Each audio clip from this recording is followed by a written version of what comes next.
let's see what's happening in the world of sports. Here's Ayotunde Balogun.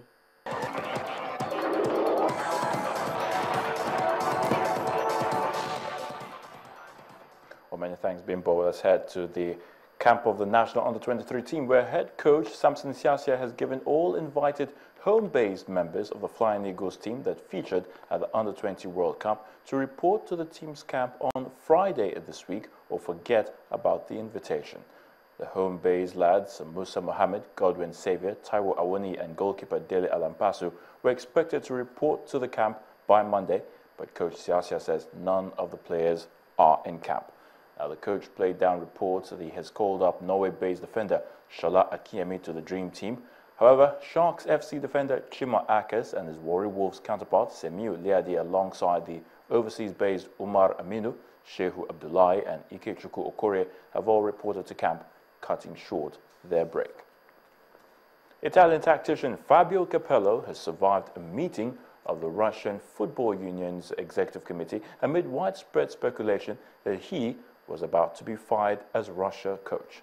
Capello's position had been in doubt since Russia lost a European qualifier to Austria this month, leaving them third in Group G and struggling to reach the finals, where his current contract is due to end after the 2018 World Cup finals, which are due to take place in Russia. Russia's former FIFA vice president, Vyacheslav Koloskov, had claimed that the 69-year-old would be removed as boss at today's meeting. Athletics coach Alberto Salazar says he will never permit doping among his athletes. Salazar has written a 12,000-word open letter denying accusations that he violated anti-doping rules.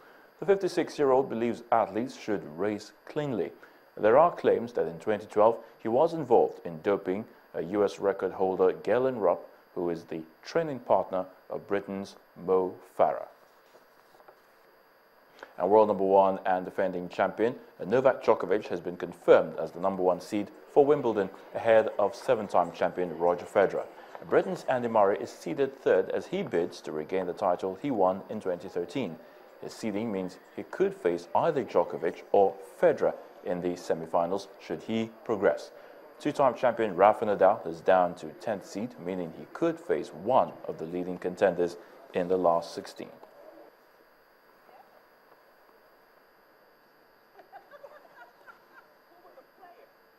Still on Wimbledon, but for the ladies this time, five-time champion Serena Williams heads the lineup ahead of 2014 winner Petra Kvitova. 2014 Wimbledon semi-finalist Simona Halep is seeded third, while Maria Sharapova, who won Wimbledon in 2004 but has only made it past the fourth round twice since 2006, is seeded fourth. Another name to keep an eye on is five-time champion Venus Williams, who is seeded 16th. This year's event will serve off on Monday, June the 29th.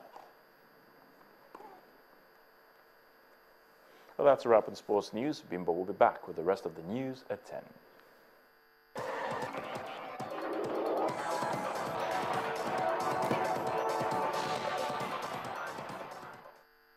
This is the ultimate redefined for men.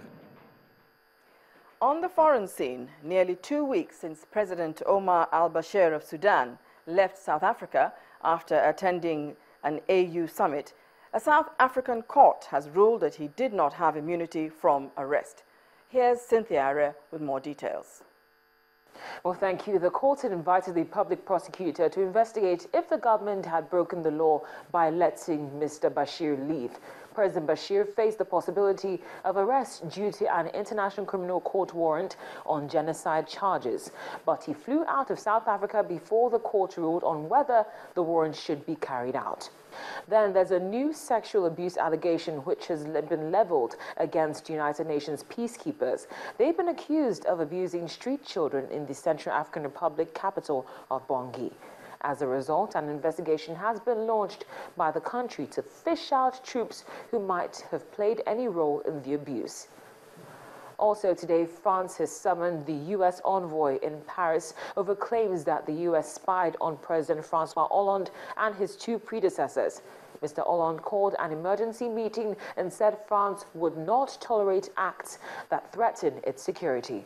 Finally, a military vehicle escorting a United Arab Emirates diplomatic convoy was hit by a car bomb in Somalia's capital, killing at least 12 people. Thankfully, the UAE ambassador survived the suicide attack as he was riding in a bulletproof Land Cruiser vehicle. That's the foreign news wrap-up. It's back to you, Bimbo. Thanks, Cynthia. And the main news again.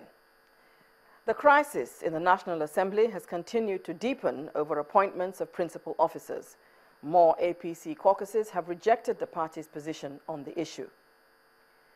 President Muhammadu Buhari and the governors elected on the APC platform have urged party members in the National Assembly to respect the decision of the APC leadership on principal officers, insisting on the party's supremacy.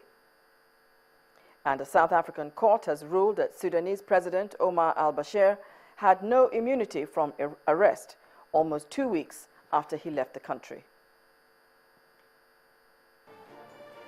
That's the end of our bulletin tonight. Thank you so much for watching. Do join us again. I'm Bimbo Loire. Have a good night's rest.